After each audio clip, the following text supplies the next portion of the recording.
বিয়ের দিন রাতে তো এটা আমার পিসি শাশুড়ি নিজে গিয়েছিল, মেয়ের সাথে একজন যেতে হয় তো এখান থেকে আমাদের এখান থেকে বিয়ের রিচুয়ালটা শেষ হতে একটু সময় লাগছে। তো ওর মা বলছিল যে সন্ধ্যার আগে চলে আসতে হবে, তো সেখানে 2 ঘন্টা দেরি হয়েছে।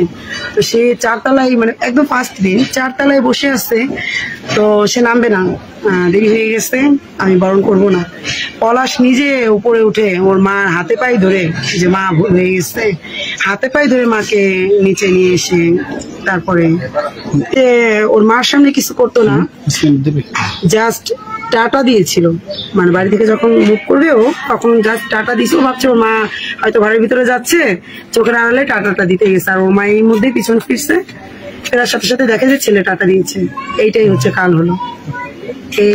যে বউকে রেডি হতে বলছে, মা যেন না জানে, তো এর মধ্যে তো অবশ্যই কিন্তু আছে, যেহেতু তার ভয়েস রেকর্ড আমরা শুনতে পাচ্ছি।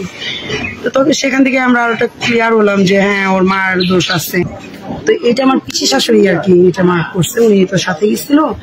তো উনি এসে আমাদেরকে বললো যে তোমরা তো মেয়ে দিলা ছেলে, ভালো ছেলের কাছে, বাট একটু খোঁজ নেওয়া উচিত ছিল। যে আর আমার পিসি শাশুড়ি যখন নাকি বৌভাতের দিন বলে নাকি খাইতে বসছে, তারই আশেপাশের লোক এখন চাই বলুক, তখন বলছে যে আপনারা একটু খোঁজ নিয়ে দিলেন না। ওর মা কিন্তু খুবই টাফ একটা মহিলা, বড় বউকে কিন্তু এই পর্যন্ত অনেক নির্যাতন করছে, বাট বড় ছেলে সেটার প্রতিবাদ করছে বলে বড় বউ এখন টিকে আসছে।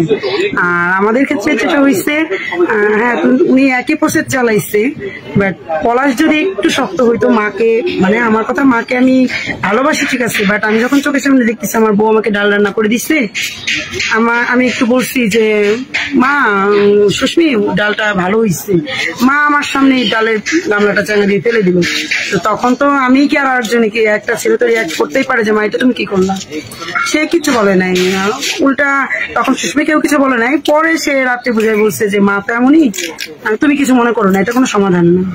এখানে বলা উচিত ছিল যে মা জাস্ট একটু, একটা মানুষ একভাবেই অন্যায় করছে, তাকে তো একটাবার একটু প্রতিবাদের স্বরে একটু কিছু বলতে হয়। ঠিক আছে, মা ছোট থেকে বড় করছে, তার জন্য আজকে আমি এই জায়গায় এসেছি, তাই বলে তো এমন না যে মা আমার সাথে অন্যায় করবে আমি সেটা মেনে নেবো। হ্যাঁ গায়ে হাত তুলছে, এর আগে আমরা শুনছি যে ওকে তাবুর দিচ্ছে বা হ্যাঁ শাশুড়ি। তো পলাশ এটা নিয়ে তেমন কোনো রিয়াক্ট করে নাই, ওকে জাস্ট পরে বুঝাইছে। কিন্তু যেদিন নাকি পলাশ চলে গেল, ওই দিন সকালেও যাইনি, ভেজাল করছে ওর শাশুড়ি আর ওর সাথে লাগছে। তখন পলাশ এইভাবে ওর হাত ধরা, আর এদিকে মনে করেন ওর মা ওকে মারছে। পলাশ হাত ধরে আছে যাতে মানে মুনমুনি ওর হাত থেকে ছুটে না যায়। সুস্মি ছুটে গেল, ওর মাকে একটা ধাক্কা দিল, বাকি ওর মা ব্যথা পাবে, সেই কারণে তার মাকে সে কোন রকম কোনো বাধা না দিয়ে আরো হাত ধরে রাখছে যে থাক, যা করতে করতে তুমি মাকে কোন রকম কোনো ই করো না। তখন ও জাস্ট যেদিন সুইসাইড করে ওই দিন সকালে জাস্ট ও আর কি নিজেকে বাঁচানোর জন্য তখন হাত জাস্ট এমন করছে, তখন আর কি ওর শাশুড়ি গিয়ে বেসিন ধরছে, আর পলাশ পড়ে যেতে গেছে, তখন শ্বশুর যায় ওকে ধরছে। নাহলে ওয়ালে নাকি, মানে এটা আমাদের শোনা জিনিসই যে ওয়ালে ওর মাথা লাগতো। তো সেইটাকে পলাশের মা বলছে যে কি ব্যাপার, তুমি আমার ছেলেকে মারলে? তো পলাশ তখন বলছে যে না মা, এটা আমি পড়ে যেতে গেছিলাম, ও আমাকে জাস্ট ধরছে। তা ও সেইটা তার মা মানে নাই, তখন আবারও তাকে ওর হাতে খেয়েছে দাগো আসছে, তাকে মুখ দিয়ে তার হাত চেপে ধরছে। এইটা আর কি পলাশ মেনে নিতে পারেনি। তখন নিজের মাকেও পলাশ বলছে যে মা এটা ঠিক করলা না, জাস্ট এই যে লাস্ট, হ্যাঁ চুলের মুঠে ধরে চুল উঠাই ফেলছে অনেকগুলা। তো মানে এই হয়তো লাস্ট পলাশ একটা কথাই তার মাকে বলছে যে মা এটা ঠিক হলো না, এটা আমি মানতে পারলাম না।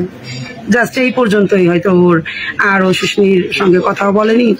আর মানে এই ঘটনার যে মেইন সূচনা জাস্ট এই যে ভেজালটা, তার আগের দিন 7ই মে তো চলে গেল, 6ই মে ও হচ্ছে ওর মার সামনে কিছু করতো না, জাস্ট টাটা দিয়েছিল। মানে বাড়ি থেকে যখন মুভ করবে ও তখন জাস্ট টাটা দিয়েছে। ও ভাবছে ওর মা হয়তো ঘরের ভিতরে যাচ্ছে, চোখের আড়ালে টাটাটা দিতে গেছে, আর ওর মা এর মধ্যে পিছন ফিরছে, ফেরার সাথে সাথে দেখে যে ছেলে টাটা দিয়েছে। এইটাই হচ্ছে কাল হলো।